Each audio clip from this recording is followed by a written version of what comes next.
well, American, Canadian, dual citizen, doesn't matter anyway. For the sake of this video, I am an American. As you all probably are aware, there is an upcoming election, and this will be my first ever time voting. In order to do this, I'm going to hit up one of my friends, Claire, who also runs the Democrats Abroad of McGill. Overall, cool human being, and I think she'll be able to properly guide me through this process. So let's call up Claire and see what she's got to say. Hi, Claire. Hey, what's up? How are you? Good. How are you? Thanks for talking with me today.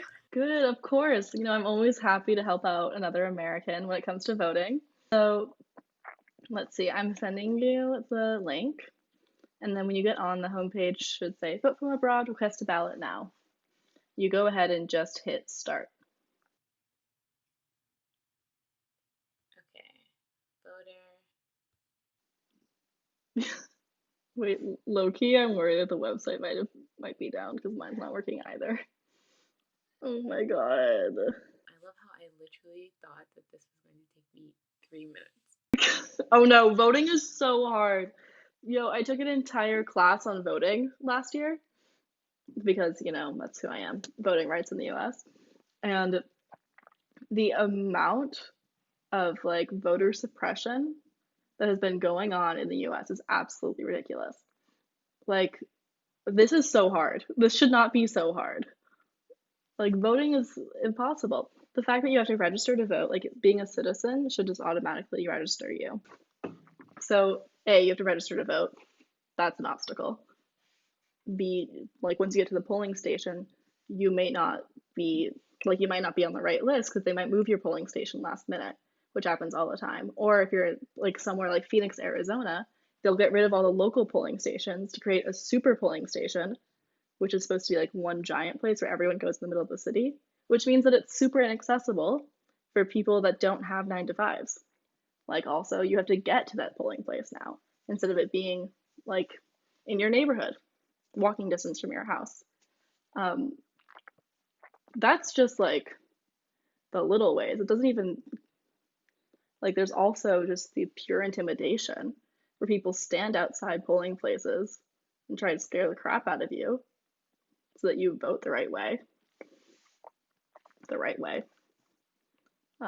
It's a huge history of that in the US.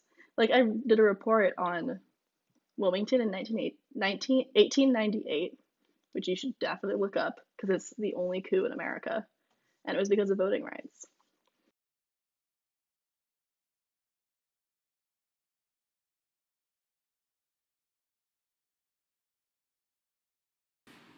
I have my registration ballot thing here. Yes, I'm just going to go to the post office, mail this letter, and then I'm done. Catch you later. Okay, I just got back from mailing my registration, and I'm done. It did take me like 2 weeks, but better late than never. Peace.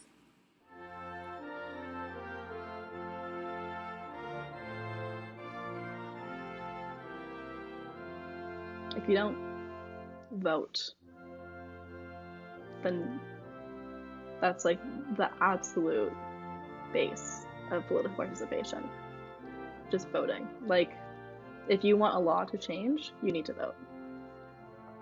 And you can do as much activism as you want, but it really comes down to the polls and the voting booth.